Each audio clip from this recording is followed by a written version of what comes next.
I don't want to get too controversial, but I feel like this generation they don't value, they're trying to stay away from any kind of stress.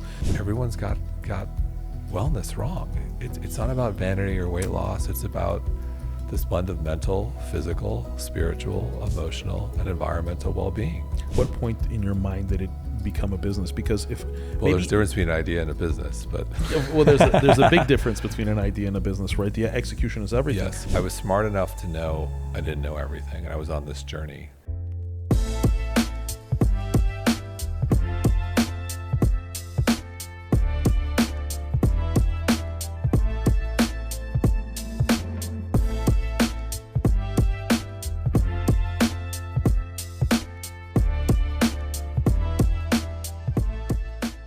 Hello and welcome back to Rise Podcast, Life Stories of Accomplished Individuals. Thank you for joining me again.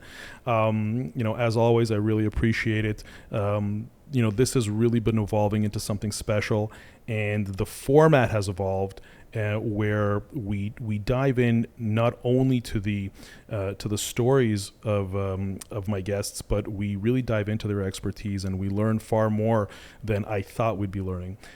Today we've got Jason Wachob with us. Jason Wachob from mindbodygreen. Jason, thank you for being here. I really appreciate it. Well, thanks so much for having me, Gary. It's a pleasure. It was you and I have met. This is the third time we're actually meeting. The first time we met on a Zoom call. Yes. We had reviewed some business stuff.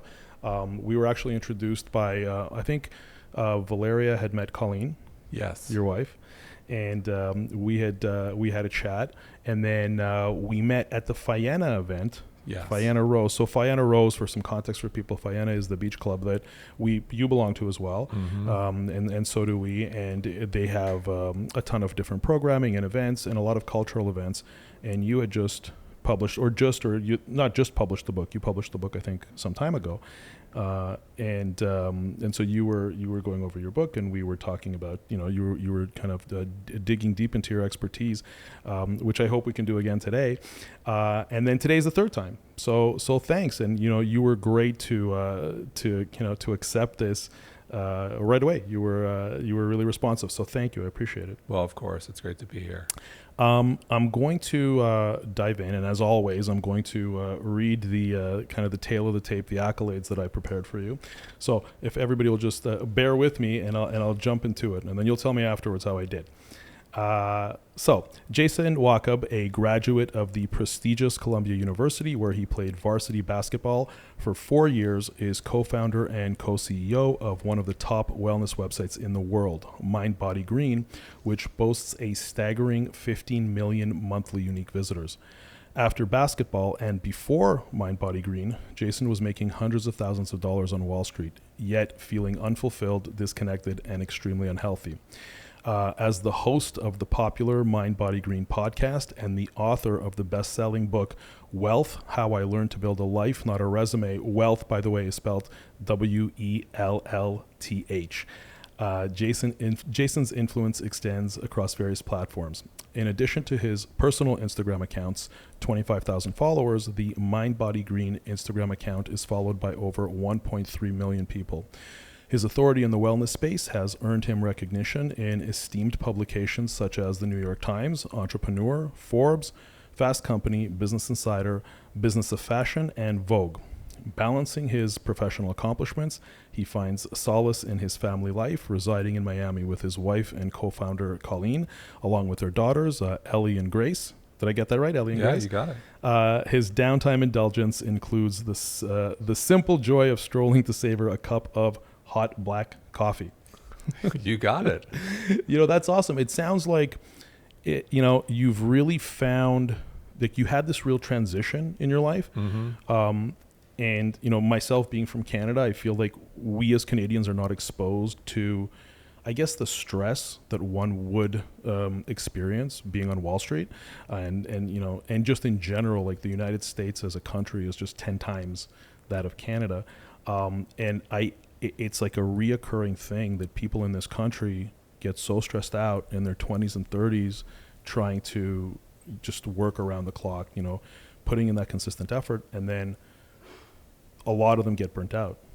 and a lot of them have just unfortunately terrible kind of things happen to their health, but you noticed it in time, and I guess, and you really turned things around. Before we get into your story, which is kind of the format I like to stick to, I want to understand, like, how do you identify at the time, like, how did you identify that this was such a problem? And this was in your 20s, I assume, right? Yes. And how did you make that transition? So I actually wasn't stressed. Okay. I really liked being an equities trader. Okay. It was a great transition from being a collegiate athlete. Every day you came in and there was a P&L with everyone's name on it. There was a leaderboard. I liked the competitiveness of it. Yeah. I loved sitting next to, someone to my left, someone to my right. I love the collaboration. I love sharing ideas. I love the intensity. However, I didn't grow up with money, and I saw, let's rewind. I graduated from Columbia in '98. If you didn't have money and money was something you sought, for me, it was money meant freedom. Money meant paying off my school debt. Columbia had no athletic scholarships, although if you were an athlete, they made sure you got what you needed, but you still were taking on debt. And once I had achieved, my first year, I think I made $70,000. My second year, I made 800. Sorry. Whoa. Hold on a second. How old were you? I was 25. So 25, you make $70,000, and then no. So I was 24. I started in January of '99. I graduated in '88. So I had just turned. I think it was 25. I can do my math. In November '74. So in year two, I made $800,000, and I was able to pay off my college debt. I was able to pay off my mother's car loan. I was able to donate back to the basketball program. So I was able to do a lot of things, and that felt good. What did you study in college in Columbia? I mean, I know about the basketball. Sure. What else besides playing varsity basketball? What did you study? Oh no, I think I know. You studied history. I did. Okay, however, I was not the most academic. Okay, so now I need that. Sorry, I apologize. There's a lot to unpack there. Okay, so now I need to understand, because again, the people listening, we have a lot of young people listening. Sure. And the thing is for them is they want to understand, like, how do I go down this path and how do I get this kind of success? I mean, that I didn't read about you, that you were making 800,000 in your mid 20s. Like, that's massive. Yes, but also, so it was a couple of things. One, the macro environment is something you could never control, and I walked into an unbelievable macro environment where the Nasdaq went from 1,300 to 5,000, and then went all the way back down. So within that volatility, there was a lot of money to be made and also lost, and so that felt the 800 felt good. At the time, I was also in a relationship, which was a terrible relationship, but it was a long relationship and it was falling apart. So I also felt very empty. I remember getting the first big paycheck, but also being like kind of miserable because this relationship was falling apart. But it also felt good with the freedom and all of a sudden and all that stuff. But for me, it wasn't necessarily the stress, because I actually think I'm more stressed running a business than being an entrepreneur. I think Wall Street and trading was easy. So Wall Street and trading was easier than being an entrepreneur? Yes. That makes sense. However, I think what really changed me was 9/11. Okay. I was in New York at the time. I'll never forget. I was sitting at my desk, was getting ready to trade, and all of a sudden the S&P futures took a dive. What's going on? Because usually there had to be a news event for the S&P to start trading down like it was. Yeah. Watch the NBC. Oh, there's an explosion in one of the towers. Okay, what's going on? How far away were you from the towers? We were on Broad Street, so probably a quarter of a mile. I could see debris from the window. Wow. And then after the second tower hit, it was still unclear, were they planes? Was it a fire? The second tower hit. The phone started to jam. I got a hold of my mother. I said, I'm getting the hell out of Dodge. Okay. And I just took 15 flights of stairs down. Yeah. My instinct kicked in, like, I need to get out of here. Right. And then just kind of ran and walked all the way through, like, the Lower East Side. But you didn't know at that point that I didn't it was know. an attack. I knew something was very wrong. But you didn't know that it was a terrorist I did attack. not. But the alarms, that instinct came in where I said, I need to get the hell out of Dodge. Okay. And I was like, I'm getting out of here. And then remember went to an ATM, took out as much money as possible. Oh, I wow. got quarters. I would periodically call my mother from a payphone to say I'm like getting out of here. Right. Got into a yellow cab. I ran across the Williamsburg Bridge. I cut that way through Manhattan because I said this area is terrible. If something's happening, no one's touching the Lower East Side and the Williamsburg Bridge. We're good. Okay. Got across the bridge, got into a cab, went home. I was listening to it on the radio in the cab, then hearing the tower and the plane, hearing this. Remember just coming home, just like outpouring of emotion. But by then it was clear what was happening, and I was already long gone. So like many New Yorkers, yes, there was the trauma of it and everything that went with it. But I started to really question, what am I really doing? Is this job bringing me purpose and fulfillment? I started to check out a little bit early, started summers, it would be a summer Friday, then it would be a little bit more. Do you think that was the result of having a fairly large sum of money, being so young? So I think that was part of it. I think what contributed was one, having, being able at that age, that's a lot of money, right, regardless of life stage. I didn't want anything. I had resources to go out and go drink and go to bars and buy my friends dinner, and that's all that really mattered. Sure. But I was feeling empty. I remember just started to look around, like what am I doing? I'm just not finding joy. And then when I moved, a couple friends who I traded with were getting involved in investing, and they founded a healthcare company, and I invested in that. And I was like, you know what, maybe this is my ticket out to try something. So I ended up leaving New York and moving to Washington, D.C. with them, where I started trading by myself, like in a solitary environment. Okay. And then quickly I was just like, you were trading your own money now? Yes. Okay. So the firm I had worked with, their philosophy was, we're going to recruit all Ivy League athletes, and our pitch to them is, really? Yes. Wow. Okay. You can go work at Goldman or Morgan or wherever, but you're not going to be a coffee boy for 2 years. We're going to train you how to trade, and after 3 months you're on your own. And that was the pitch. Okay. And it was very attractive, and you don't have to wear a suit. Okay. And so after I did that, yeah, they had what many people did is, you could, rather than giving the firm 50% of your earnings, which was still pretty good, they would loan you money at like 12% interest rate to then trade your own money. So it was like, this is fantastic. Sorry, but I'm a little unclear here. So the firm that you worked for, this was the second It was firm. a proprietary equity trading firm. Right, but this was after you had cashed out, that you had that No, same firm. Oh, okay. Yeah. But it was after you had... So the 800 that year was split between working for the firm, and then I kept my seat, but then the relationship changed where I became a customer of the firm. Oh, wow. Okay. So simultaneously, so you were trading both other people's money, I guess, yes, and simultaneously going in on trades with your own capital. So in the beginning, it was, I traded the firm's capital, yeah, and then I made the decision to take a loan and then trade my own capital. So it was clear, I went from firm's capital making 50% to I could earn probably up to 90% okay, my own capital. Wow. I wanna take a step back, and I wanna kind of, go back to kind of earlier on in your life, because sure, you had mentioned that you didn't come from money.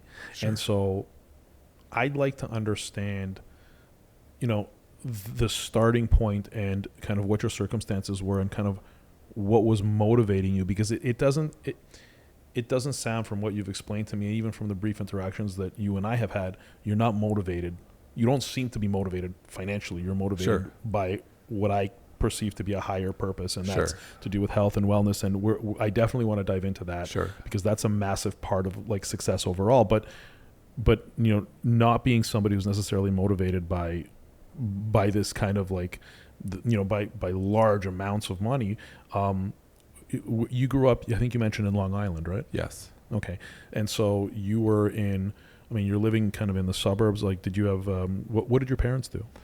So my parents were divorced by age 2. So basically my parents were split up. So I grew up raised by my mother and my grandmother. And are you an only child? Yes. Well, as raised a result as an only of the child, divorce, yes. right.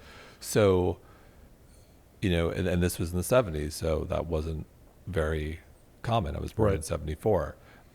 Grew up in a very nice, safe town called Manhasset, very homogenous. There's a famous book, The Tender Bar, a Pulitzer Prize winning book that J.R. Moringer wrote, who also did Prince Harry, Ghost wrote Prince Harry and Andrew Agassi. And it's his life story of growing up in Manhasset. Wow. It's a very accurate picture of the town. Essentially, Manhasset is, as I mentioned, very homogenous, and it's about, lacrosse, alcohol, and the Catholic Church. Okay.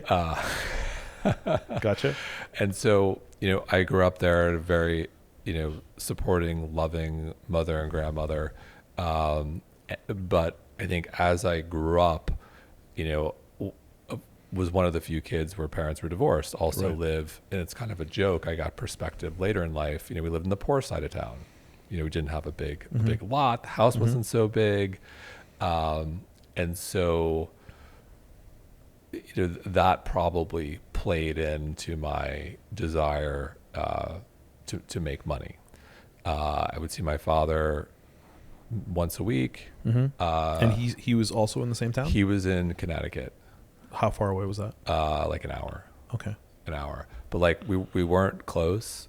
Our relationship largely, I think, revolved around basketball. He played basketball in college. I went on to play basketball. Basketball, I'd say, was probably, I'd say to summarize, I'm a big believer in sports. Yeah. And I think sports are some of the greatest teachers. Yeah. It's still a true meritocracy. One reason I like sports, but the life lessons I've had from playing basketball are far greater than anything I've ever learned in college or so forth. Really? Yes. Really, it's interesting because I walk around with this kind of like constant guilt, and because as you know, I have three boys, and Yes. as a dad, like I want to be more consistent with their sports, and you telling me this, it really it triggers something in me because I want to continue with doing sports with them, but I'm inconsistent, and the reason I'm inconsistent is because I grew up in a completely different set of circumstances, in the sense that like nobody cared about sports where I grew up. So my father, my mom, just completely, like, they're from a generation where they didn't even know that exercise was something that was beneficial. They Sure. actually, my father actually argued that exercise was like the worst thing for your health that you can do because we're not designed to move around so much. He would have those debates, but my point is that because I was never raised with that and I never played sports, to me it's a strain to get my kids to play sports, but I do anyways. I take them to tennis and Sure. and soccer and whatnot. But it's interesting that you're saying like the effect that it had on your life. So would you attribute a lot of your, I guess, work ethic and your resilience to basketball? Yeah. The good and the bad and terrible experiences I had with basketball. Okay. All of it. But like, what were some of the what were some of the terrible experiences? So I think I'll sort of go chronologically. With basketball, when I was in, I think, 9th grade, I started traveling, and I went to go play in Harlem at the Riverside Church, which is kind of a famous institution.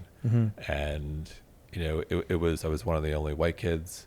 I quickly realized I lived in a bubble.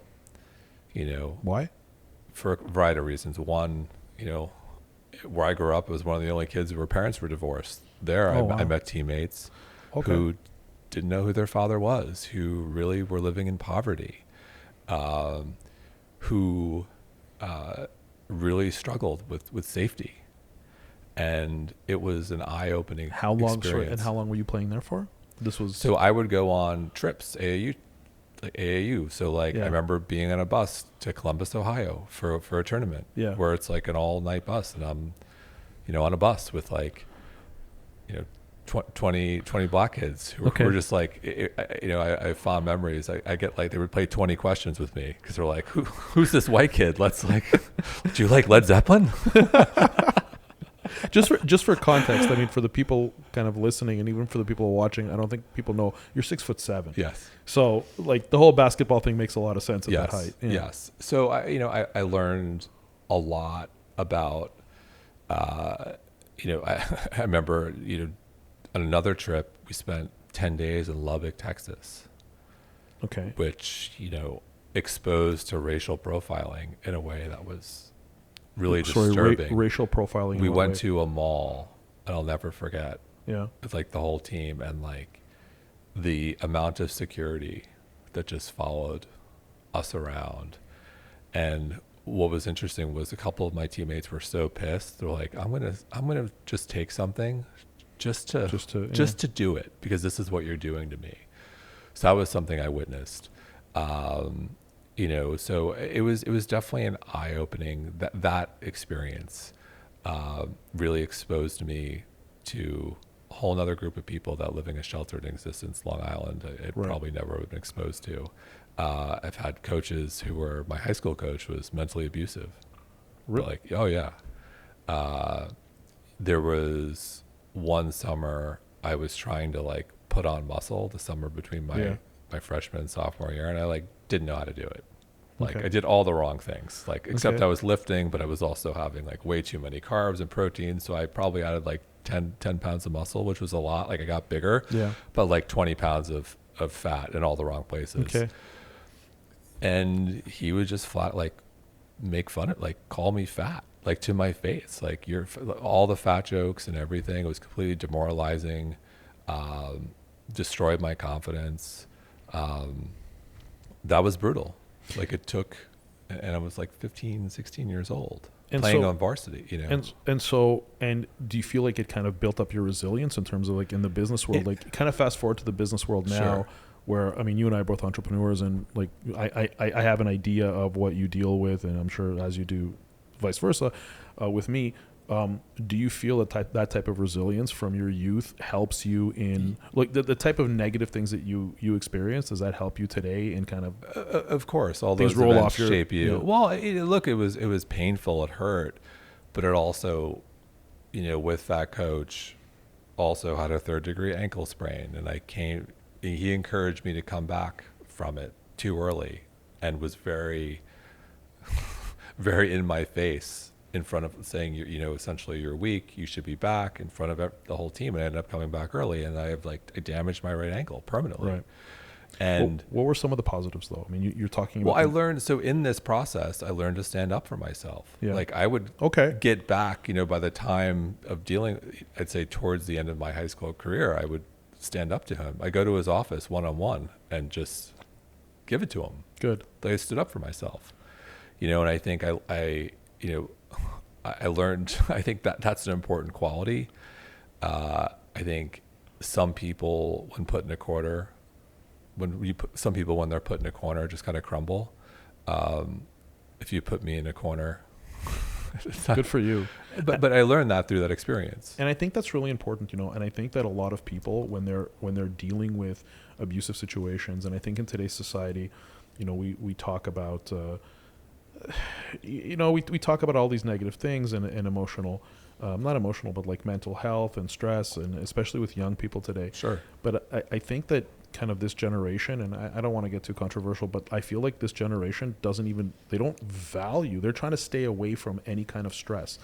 So like society at large wants to make sure that, nobody is mistreated and I'm not saying we should mistreat people, but that experience that you had where this coach was abusing you, that created in you a resilience and a response mechanism that gets you through, that to this day I'm sure that you benefit from. Of course. I'll tell you a quick story because I don't want to veer off topic too much. And this is to do with like stressful situations and how they contribute or how they change.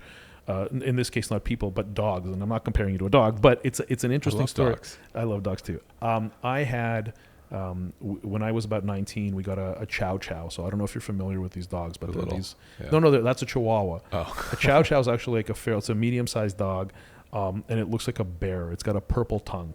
It's this purple tongue, like round-faced. It literally looks like a bear cub.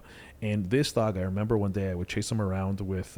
One day I was chasing him around with like a plastic bag. The noise the plastic bag makes when you shake it. And he really hated it. And I backed him into a corner, and this dog, who was never aggressive, never, showed his teeth, never anything like that. And, when I backed him into that corner with that bag, he turned on me and he snapped at me and he showed me his teeth and he growled and barked. And I guess that's the point when I'm trying to make, like, when when we're faced with these stressful situations, like what you're talking about with, with your experience with this coach and with basketball in general, I think we undervalue what we're actually changing into, what we're transforming into, and the benefit that has, over the course of our entire lives. So this is something that, was building up your resilience. But in terms of like work ethic, do you feel like with sports, like, did it contribute to your work ethic in a way that yeah, absolutely. I think there are things you just get, like showing up on time. Yeah, the basics, right? Yes, effort. Those are big. Teamwork. Mm-hmm. I think one of the most, intense experiences, but also, where real learning occurred was in college when we lost a lot.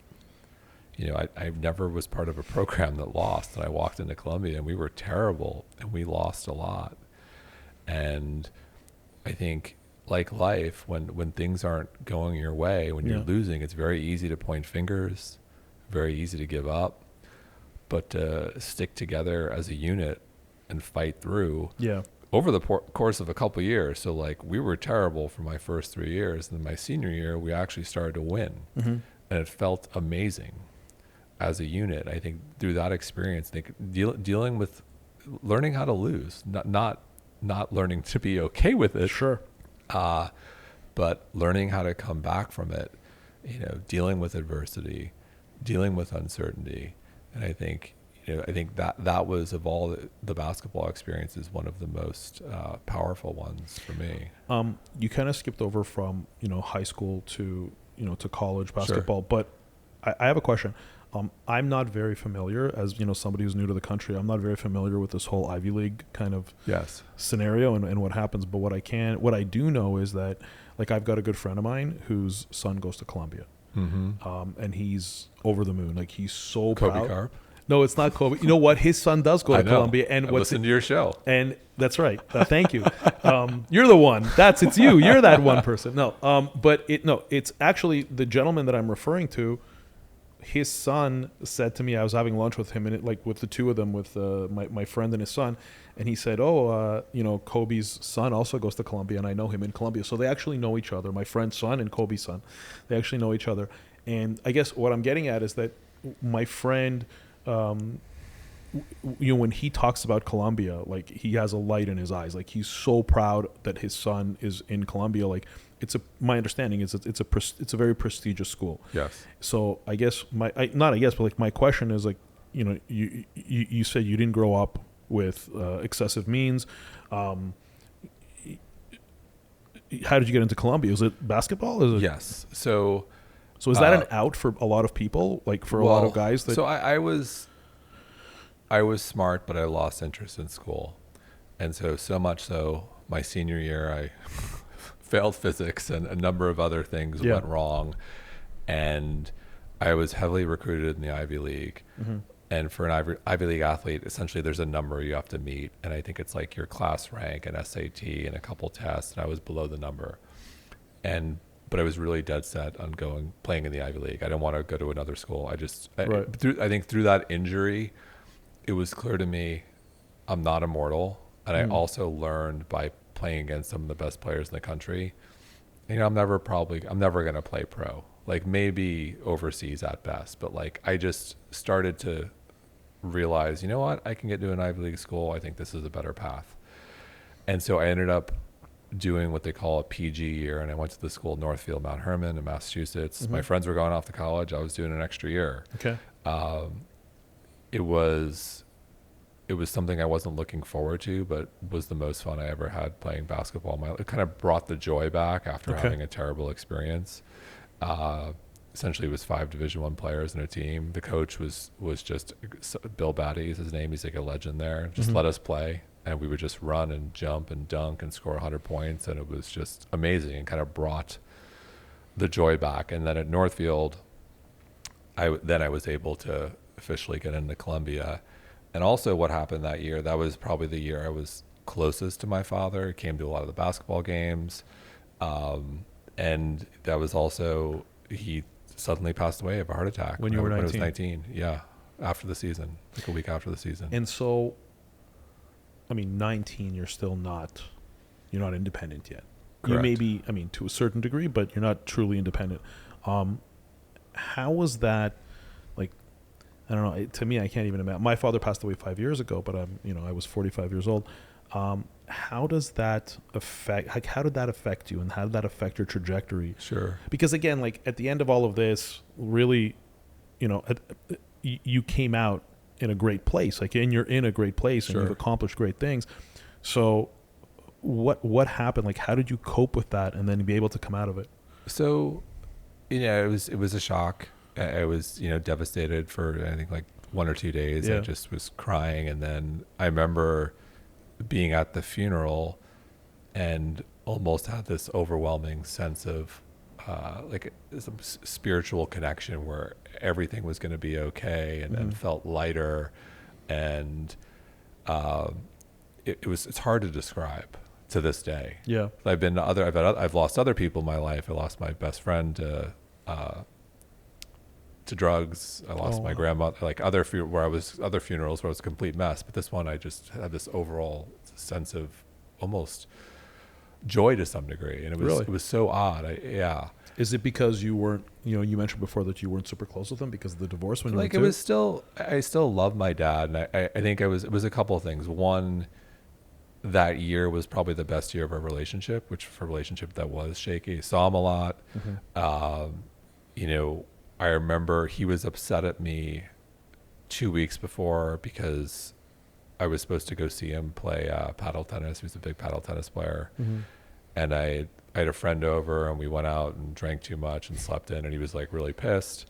And I think it was like 2 or 3 days before he passed, we kind of made amends over the phone.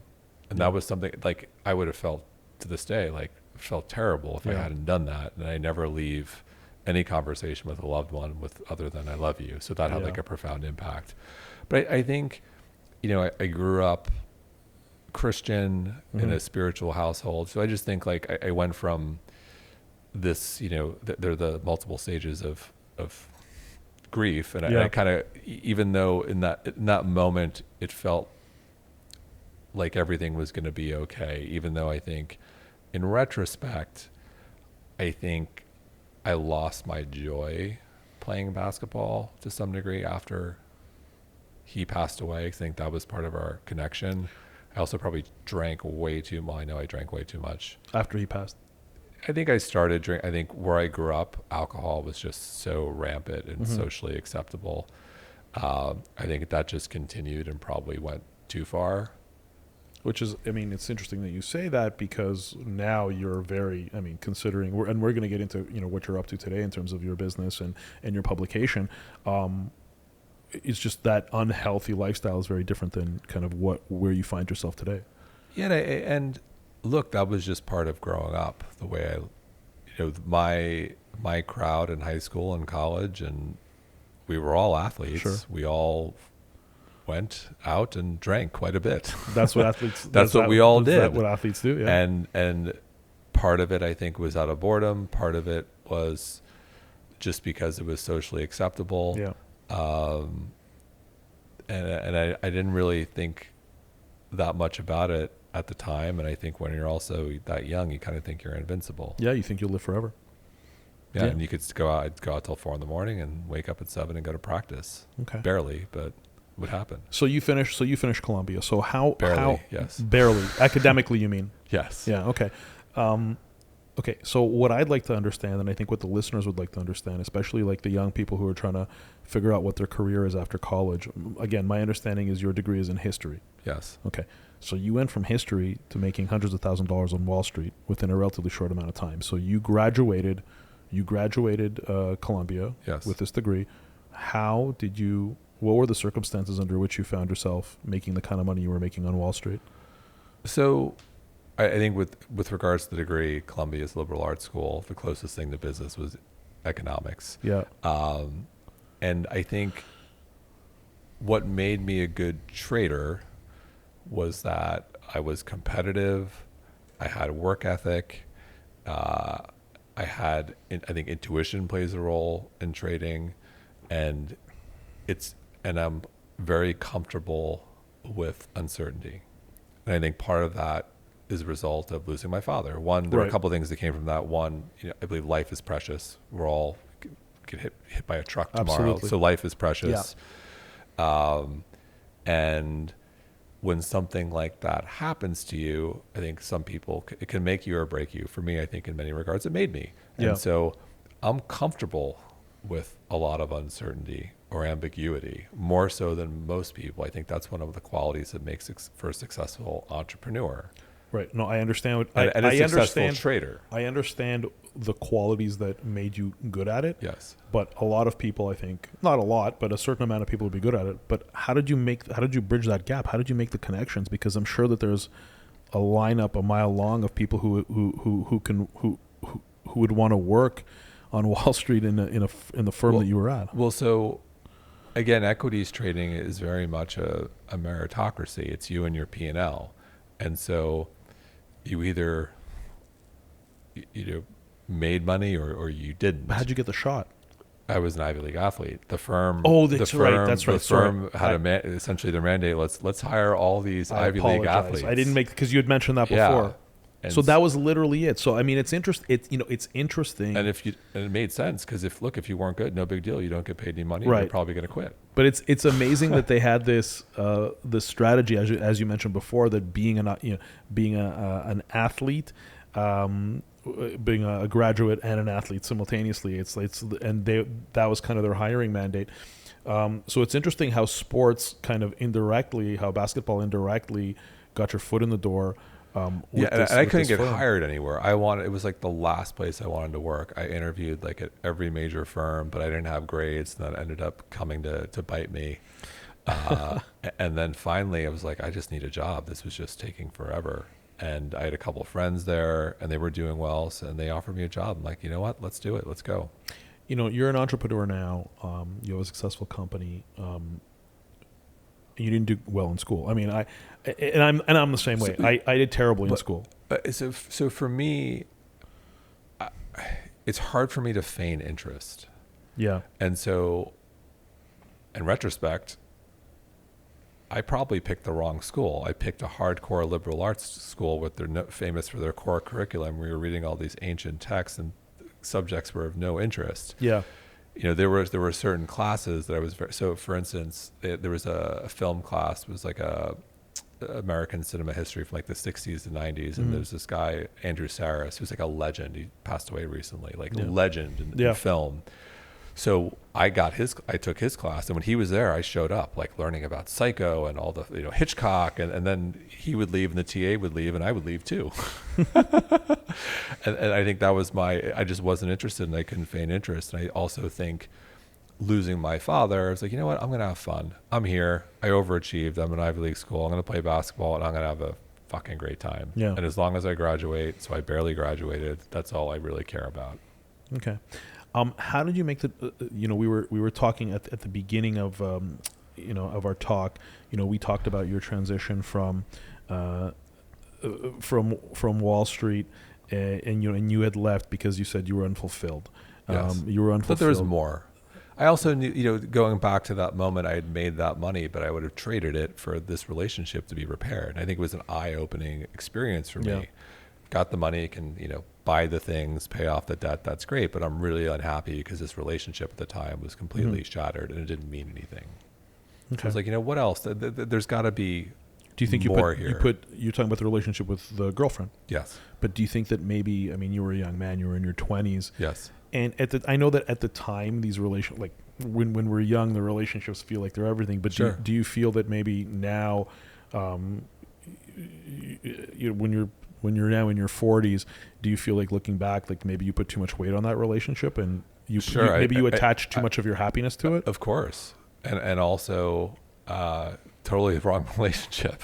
But I think you make those types of mistakes, and it's part of learning it and growing. But I was miserable, and I think again, you can only connect the dots looking backwards, not forward. This famous Steve Jobs. Hindsight's 20/20. So at the time it was the worst thing ever, but it was a profound moment because I think I started to think outside of, hey, there's got to be a world outside of trading equities. I'm feeling empty. There's got to be something else. And that's when things kind of started for me. Right. It was a 10-year process.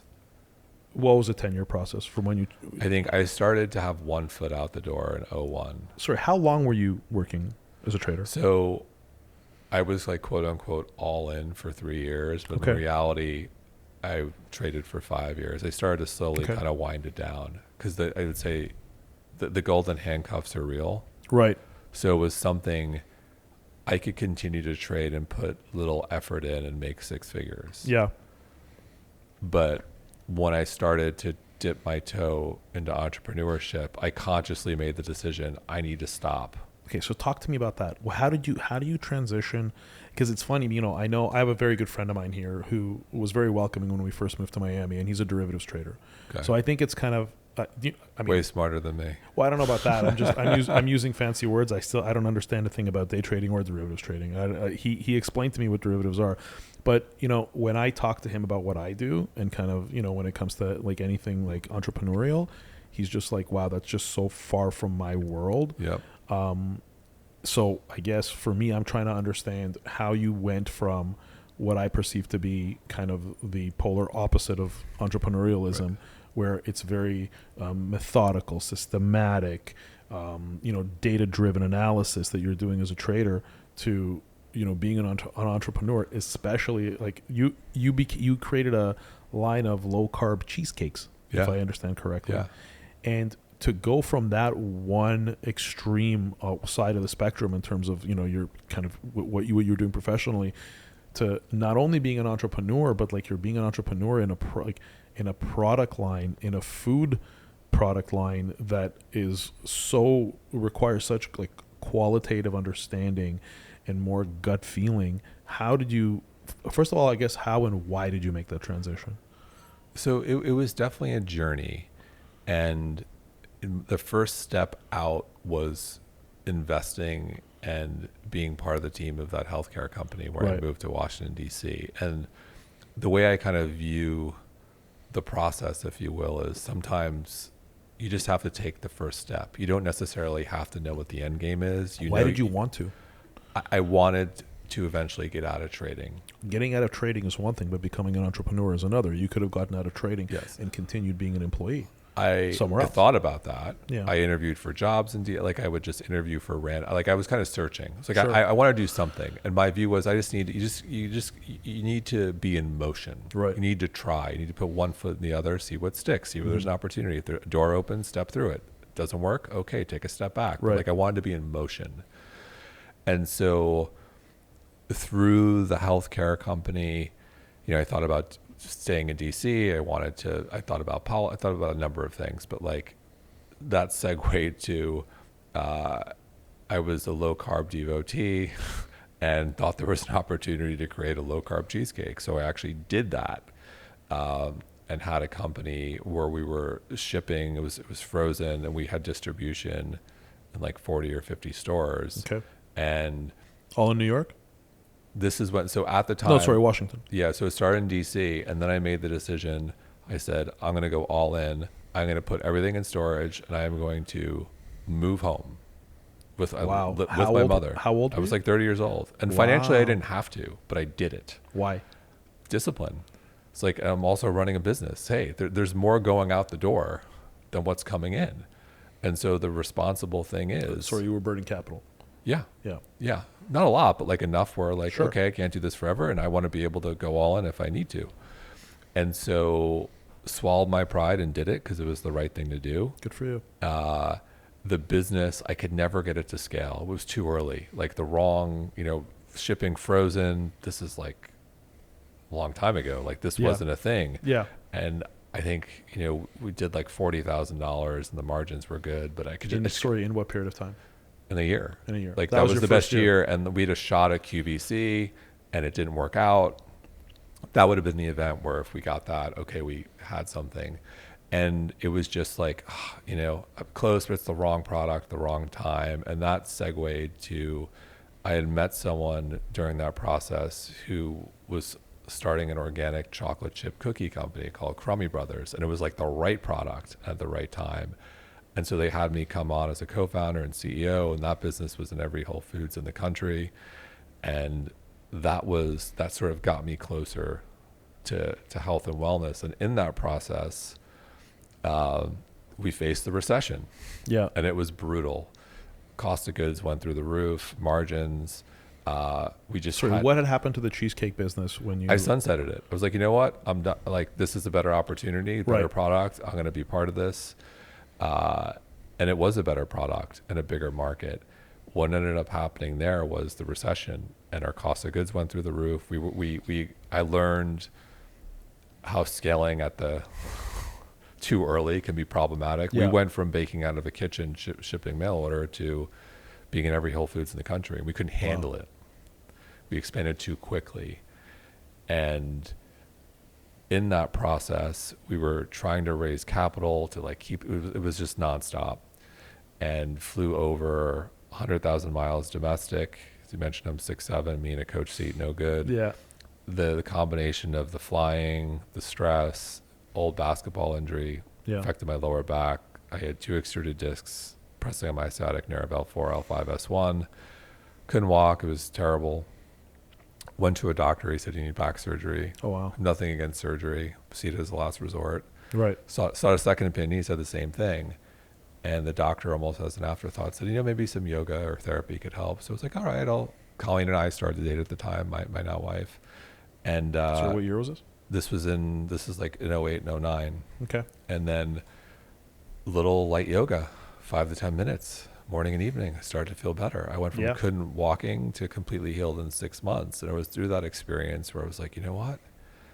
Everyone's got wellness wrong. It's not about vanity or weight loss. It's about this blend of mental, physical, spiritual, emotional, and environmental well-being. I agree. One word, mindbodygreen. Okay. And hence the genesis. Okay. I get it. Yeah. I so wholeheartedly agree with you, because I started getting a lot more serious about my fitness in the last 3 years, and I've injured myself now a couple of times, and I had herniated discs, L3, L4, L5, I believe. Yeah, that's brutal. Something like that. And it hurts so much. And me being, as I mentioned before, I'm not a sports guy. I never played sports at all when I was a kid or an adult. But now I'm in the gym, I'm lifting heavy weights. Yeah. And the thing is that never having experienced a sports injury, I thought when I hurt my back and I had that MRI done here and I got the results and the doctor told me, like, this is what's going on, I thought this was going to last forever. Yeah. I thought I'm never going to be okay.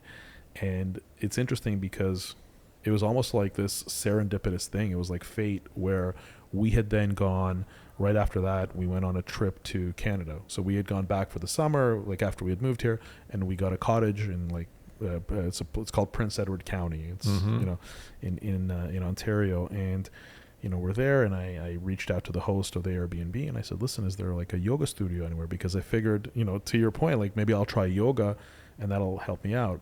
And I ended up going to a place where they had these machines that looked like reformers, like Pilates reformers. Yeah. Sorry, I had asked for Pilates, not yoga. And there was this exercise called gyrotonics or...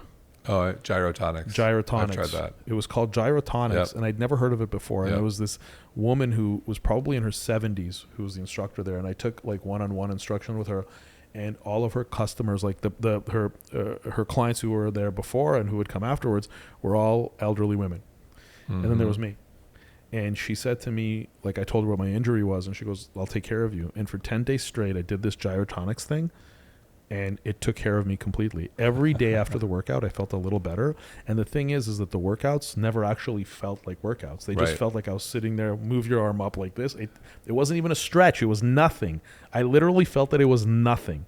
And then I didn't feel like I worked out, but I left, and I'm in the car. I'm driving back to the cottage, and I'm just like, I feel better. The pain subsided, and then every day it would get better and better. And after the 10th day, it was just luck that I was at this cottage. After the 10th day, I was fine. That's awesome. So to your point, like movement and exercise, and the correct kind of, the correct movement and exercise, that is, like, in your opinion, is it like between that and, let's say, diet, is that all we need as human beings? I want to transition now into your expertise. I think it's mindset. Yeah. belief system, sleep, Yeah. breathing, movement, nutrition, environmental, mental, physical, spiritual, emotional. I generally think Yeah. all of them. And I think for some people, one of them is off. You may have a problem.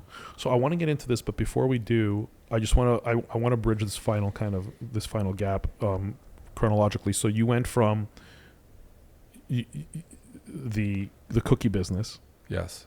To mindbodygreen. to mindbodygreen. So what happened with the cookie business? So we attracted an investor who was an ex-executive from Sara Lee. Oh wow. Okay. And he wanted to come in and run the business. And it was incredible because I desperately wanted out. Okay. I was burnt. So he bought you out? He didn't buy us out, but he invested money and wanted to come on as CEO. So we still had ownership stakes. And so he came in as CEO, and eventually a year or so later, the business shut down. Oh, okay. But for me, it was this opportunity. You know, I was a co-founder and I was running the business. Like Right. I couldn't leave, and I was really struggling with the business, and kind of realized I didn't want to be in this business anymore, but felt trapped. So this fellow coming in and investing and want to run it gave me the perfect opportunity to step aside. And So how did mindbodygreen come? So you started telling me from this Yeah. experience, from your injury. At what point in your mind did it become a business? Because if there's a difference between an idea and a business, but well, there's a big difference between an idea and a business, right? The execution is everything. yes. But I guess first of all, tell me. I have an understanding of what your business model is, and I actually think it's quite ingenious. Let me let me ask you to see if I understand it correctly. So, mindbodygreen is a publication.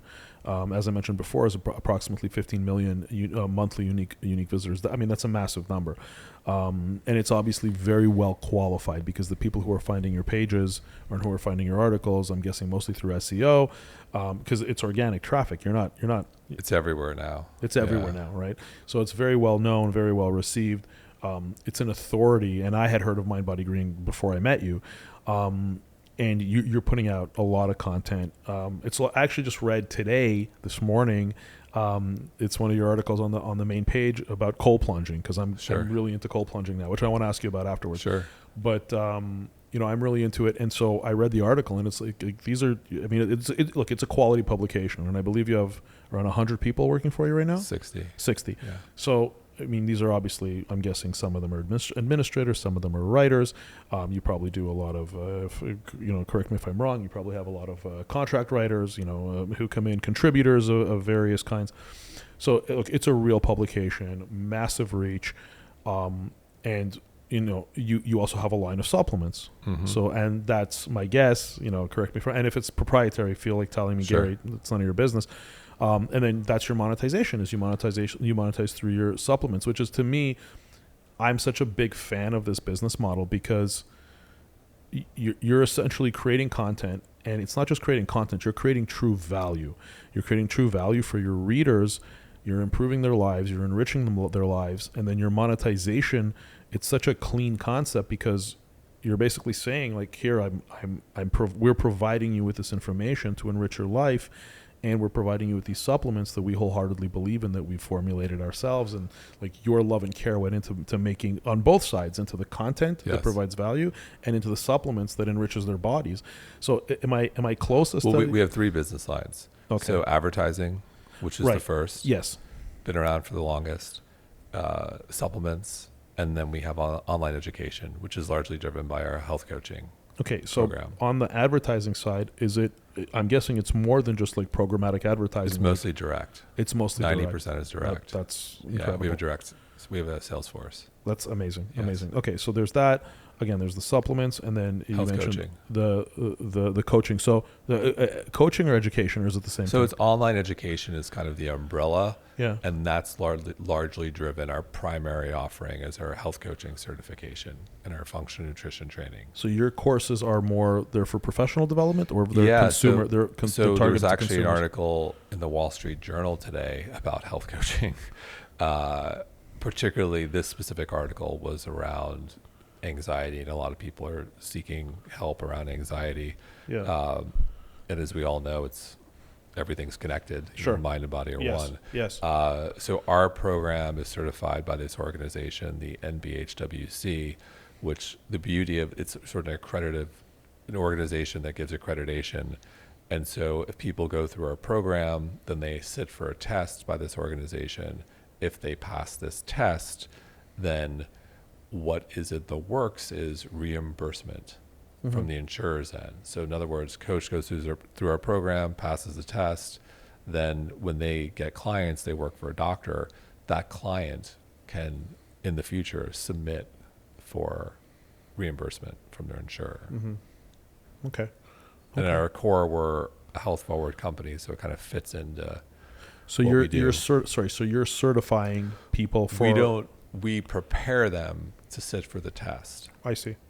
Through this, you can't, not any organization, you have to pass the requirements. Your offering has to meet the requirements of this organization. So the students can take our course and then sit for their test. Not everyone can just say, I want to sit for the test. There's only a certain number of organizations who meet the requirements.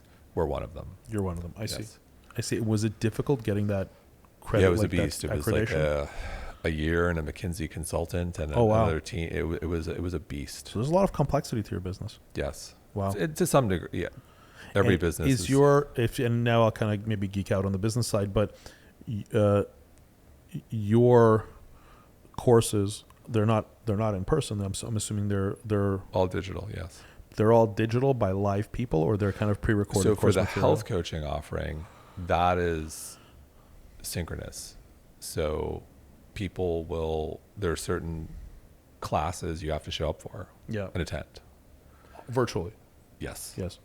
And then within that offering, there are certain classes you can do whenever. But for the health coaching specifically, is more of it. You actually have to. It's like showing up to school. You got to show up. Okay. And how did this start? I mean, how did you go? And how long has it been with health Mind Body coaching? Green? Is fairly new. It's How long has Mind Body Green been in existence? So and here's the thing between like an idea and a .com and a business. So Mind Body Green launched in September of 2009. Okay. And so back then it was myself, my co-founders. I was the only person. Was Colleen one of your co-founders? Colleen, yes, and then my other two co-founders, and I was the only one who went all in 2009. Everyone kept their day jobs except me. Right. And I remember saying to Colleen, "We'll figure this out in 6 months. We'll monetize it." Yeah. That did not happen. It took until 2012 to really monetize the business. It was definitely a strain in our marriage. It was really tough. I was all in on this. It was how long? 2012. So it 3 took years. us, it took us, didn't get to 100,000 uniques in a month till I want to say 2011. And that's when things started to heat up in 2012. I remember January 2012, we got to 500,000. And then in 13, I think 2 million, and then eventually to 15 million, and then back and forth with all the You're talking about algorithms. monthly. Yes. And, And in 12, we started to make money. That's when it started. You started to make money. Started the business. What was the initial revenue model? The ads? Advertising, and I tried everything. I tried doing flash sales. Sure. When Groupon and Guild Group craziness. I tried everything. I actually had a daily deal site that competed with Groupon that I had an exit from. Oh, congratulations. Thank you. What was the name of it? It was called Deal Find. It was in Canada. Okay. Yeah. But I tried everything. Advertising was what eventually stuck. And then the end of 2012 raised a little bit of capital, $600,000. Yeah. And then in 13, other co-founders and Colleen came on full time, and we could actually support it. Amazing. No, it was a journey. That's an incredible story. I mean, look, I know, and I feel like when you tell me this, I wouldn't say I'm one of few people, because I don't know how many people have the type of experience that I have in terms of online media, but I very much feel you, because I've had so many different media companies. I'll tell you a funny, just really quickly. I had a publication that had 200 million sessions a month. I believe it. Yeah. Was this in the Facebook heyday? This was in the Facebook heyday. This was in 2013, maybe 13 to 16, 12. It was called Provider, and what it was is I had 30 writers working for me, and we created 30 articles a day. Each writer was responsible for creating one article a day, and it was almost like a BuzzFeed style where Sure. it was everything. So we didn't have a focus like you guys have. We created everything, and then we had a login for. We had gotten to the point where we had 1,000 different Facebook pages that Wow. were our partners, and they were not only just like Facebook publishers with millions of followers, but a lot of them were celebrities. We actually had an office in Los Angeles that I would travel to, and I would spend Monday to Friday in LA, and then I would come home and see Valeria and the kids on the weekends. And I was recruiting celebrities, so I was meeting with like all the talent agencies, with the management of the celebrities themselves, which was my first exposure to the celebrity world, which actually helped me building out Valeria's company. But yeah, and people would log in, they'd grab their link with their UTM code, they would post it to their Facebook pages, the traffic would hit our website. We had Sure. banners, we didn't have direct ads, but we had a lot of, we had banners, we had fully optimized, like we had a third party optimizing our auction, our real-time bidding, like for our banners, for the display ads. And then we would do a revenue share with the publishers. So it was like a pretty advanced system. And then one day Zuckerberg got called to Capitol Hill in light of the Cambridge Analytica scandal. And our contacts at Facebook, who we were working with to do this at the Instant Articles, it used to be called Instant Yeah, I Articles. remember that. We were on that. Yeah, they called us. I'm sure mindbodygreen was on that. Yeah, every big publication was on it. Yeah. They called us up and they said, "Come to New York. We need to talk."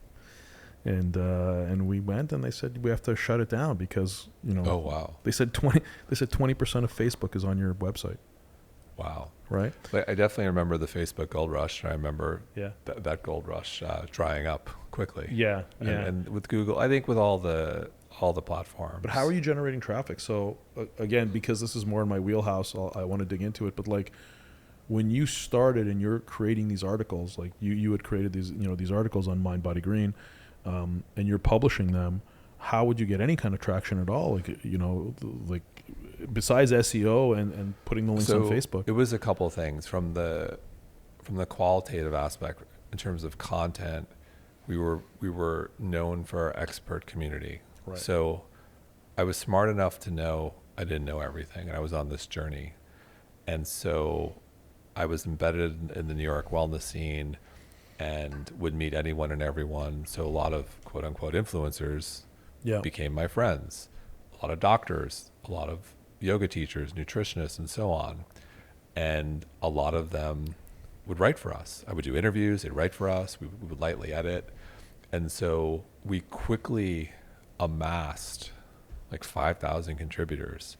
And everyone great in functional medicine or in this space, like it's one way or form come through Mind Body Green, whether it's been writing content on the podcast or when we did events, like they've come through. We've been I think we've been good on trends and we've been good on spotting talent. So like two of the biggest names in health right now, Andrew Huberman and Peter Attia. Andrew Huberman was at our Revitalize event in 2017. Oh, wow. Peter Attia was in our office in like 2014. Okay. It's like 10 years, Yeah. so we've always been good on like talent and trends and like having multiple points of view and hitting holistic in a way that's responsible, because it can quickly go to conspiracy theory and you can't eat anything, you can't do anything. And that's kind of the underbelly of our space. And so I think we did that.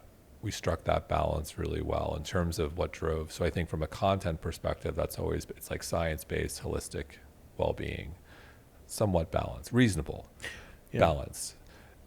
What drove it in terms of the platforms, in the early days, it was Facebook. Sure. We were strong at headlines, way too aggressive on headlines that came back to hurt us with Google.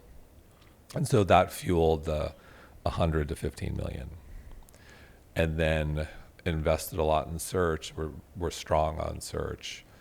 And so today, I don't know what percentage search is the majority, but I think it's been a little over half of our traffic. Would you say if you don't mind me asking, do you compete with Healthline?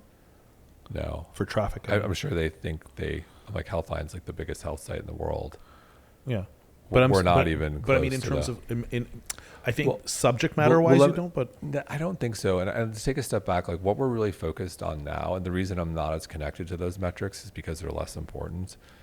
We're really focused on brand, yeah, and like quality, which you're doing a great the job. audience, I mean, yeah. and so we're not in the scale game, and that's why like I don't spend a lot of time in Google Analytics. I spend more time on Shopify and looking at our email database. Like, and those are kind of the other areas I focus on. Because I think where we sit in media, I think scale for the sake of scale is just it's a treadmill you don't want to be on. And so for us, where we want to sit and where we think we are is, having a strong brand that's credible, that, helps educate people, that builds a great direct relationship with them through their owned and operated, and ultimately a brand that they trust. They want to take action, whether that's like adding a new practice to their life or buying a product or offering from us or clicking through to a cold plunge or engaging with an advertiser.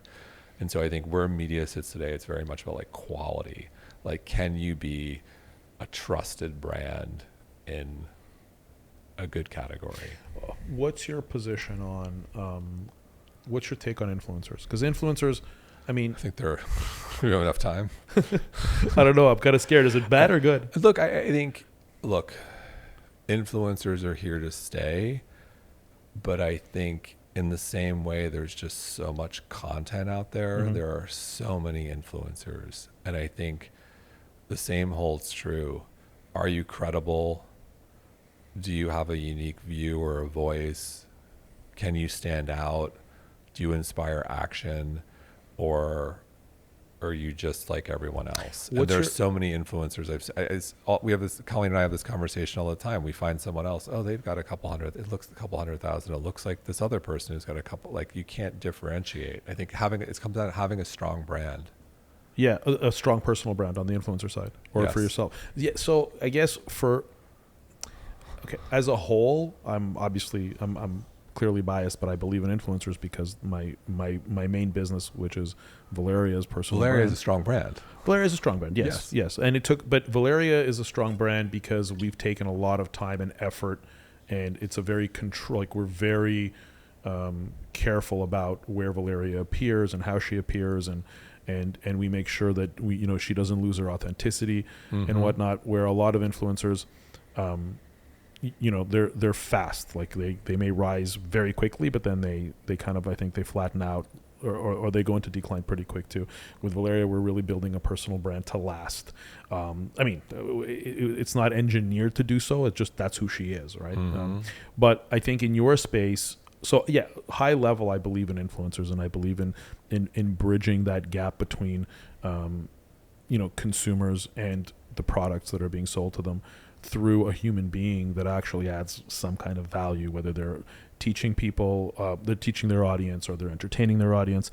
But in your field specifically, in health and wellness, it's very different than what Valeria does, because Valeria is just Valeria. It's her personality. So people engage with her because of her personality.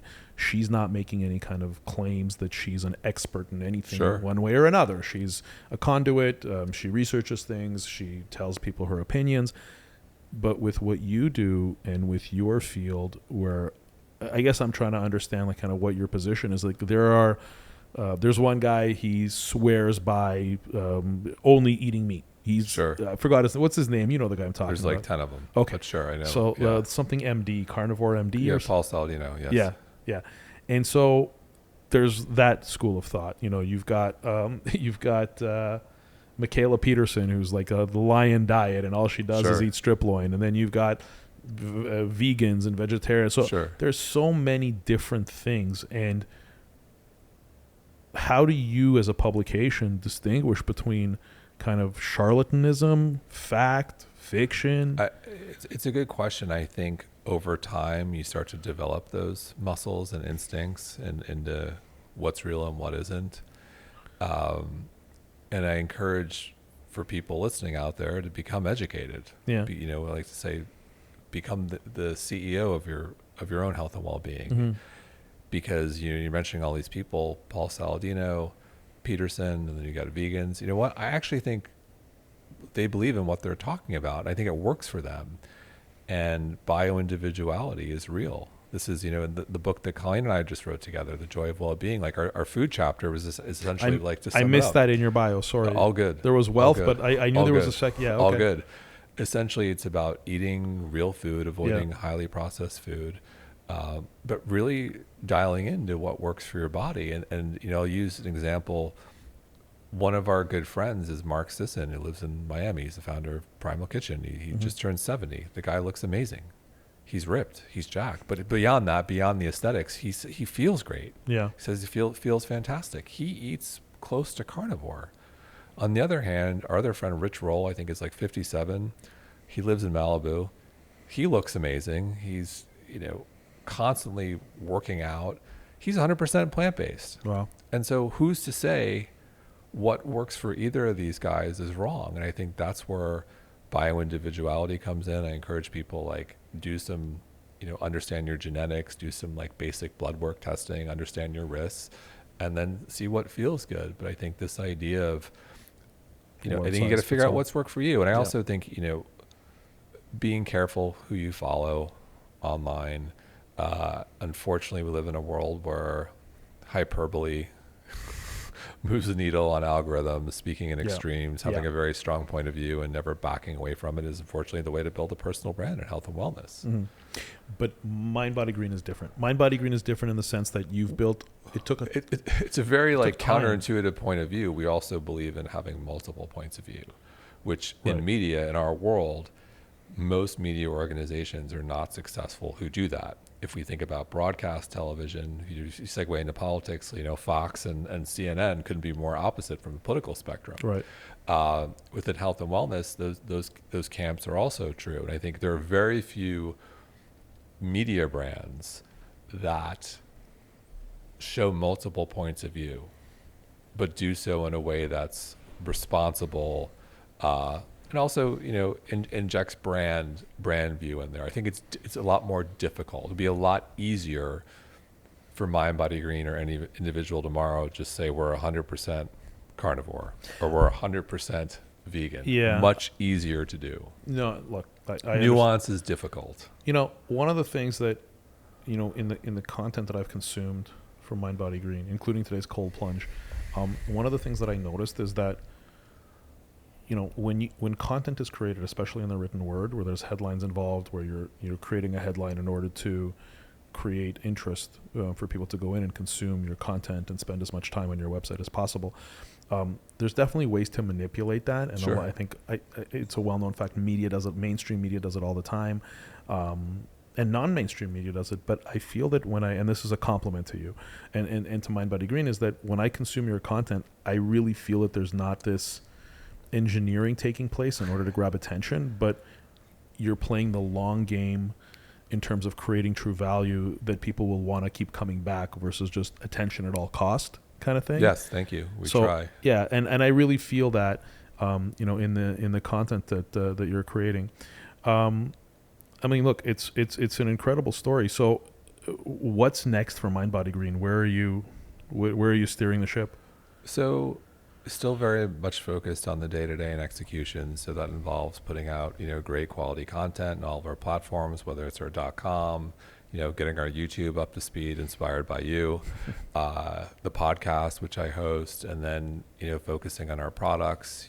Can we still create best-in-class products? Yeah. There's a couple coming down the pipeline, and then getting more people involved in health coaching. I think we're in a point with society, a lot of what we're doing with health isn't working. And I believe that many great movements come from the ground up, not from the top down. Mm-hmm. And what's exciting to us about health coaching is you're kind of empowering people on the ground level to like take control of their health and their families and communities. I think that's how like real change happens.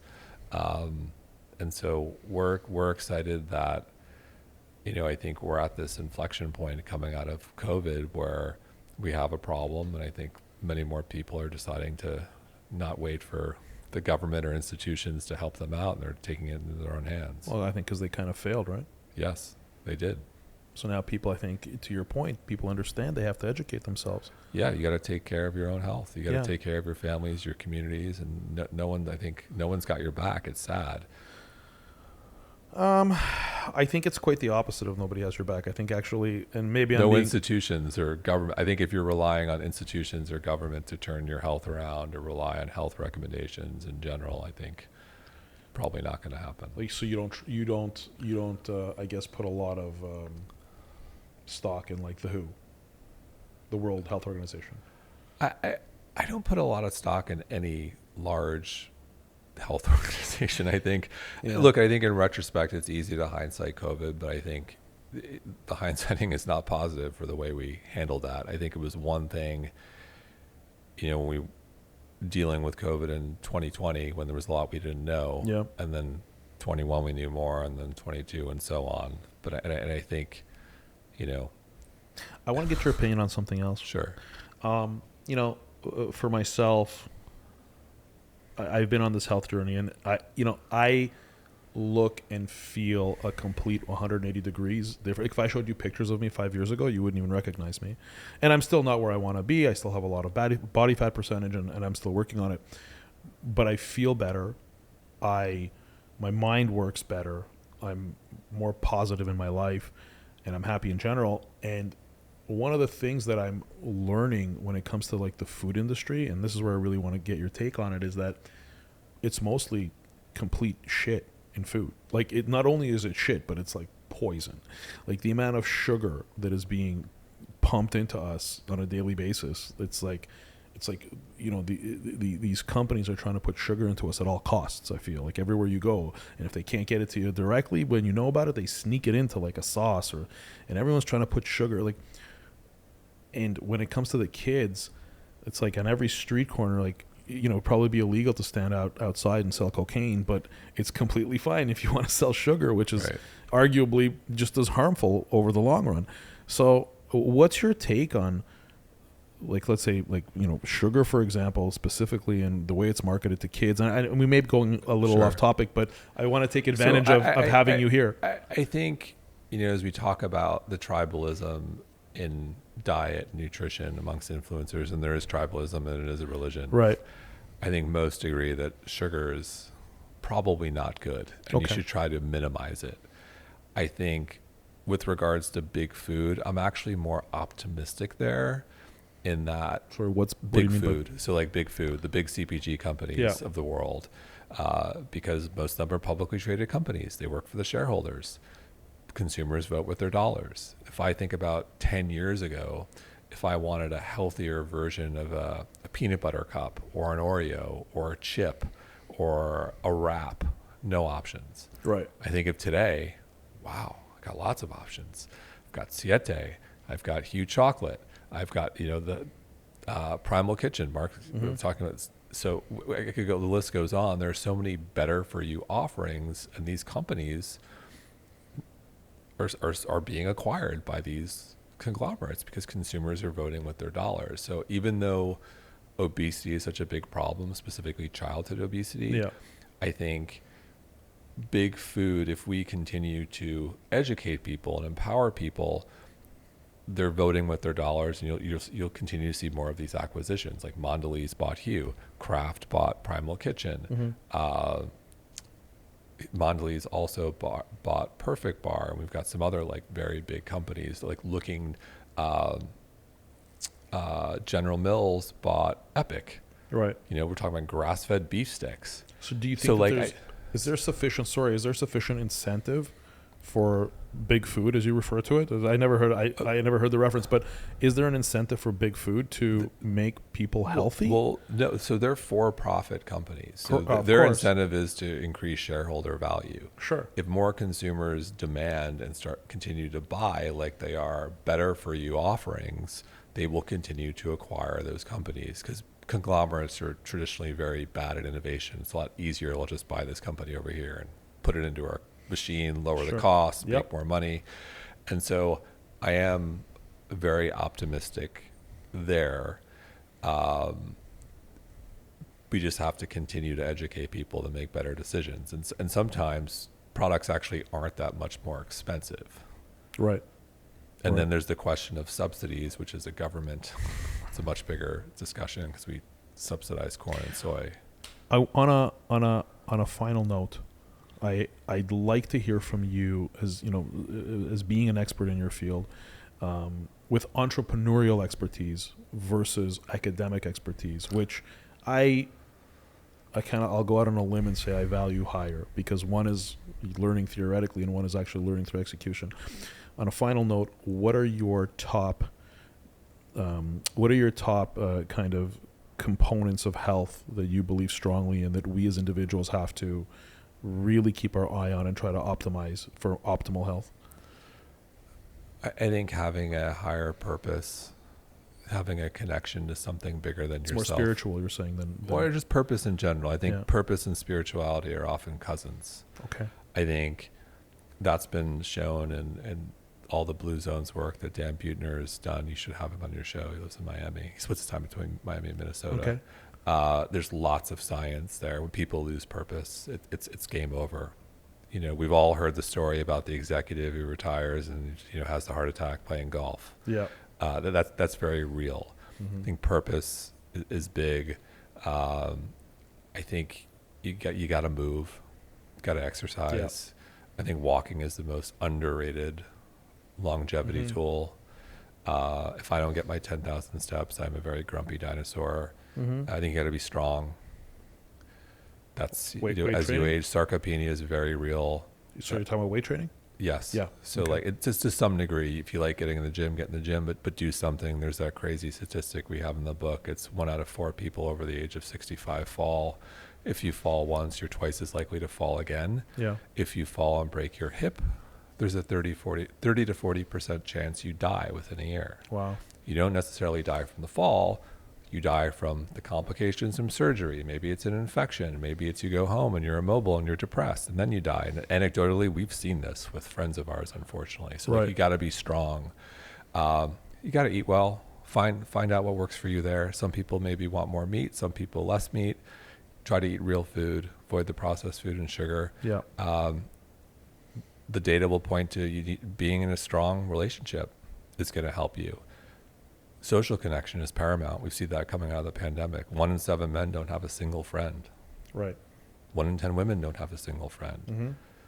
Being lonely is the equivalent of smoking 15 cigarettes a day. Wow.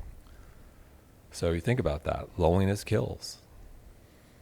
So being connected to your community, being connected to friends, you don't have to have a ton of friends. You need to have a couple friends. You need to get out there. I think those are the things, obviously avoiding toxins. If you live in an environment that is filled with toxins where you can't, breathe the air because of wildfires, what have you, that's a whole nother set of circumstances you want to try to avoid if you can. But, and the last thing I think, people could focus on is breath.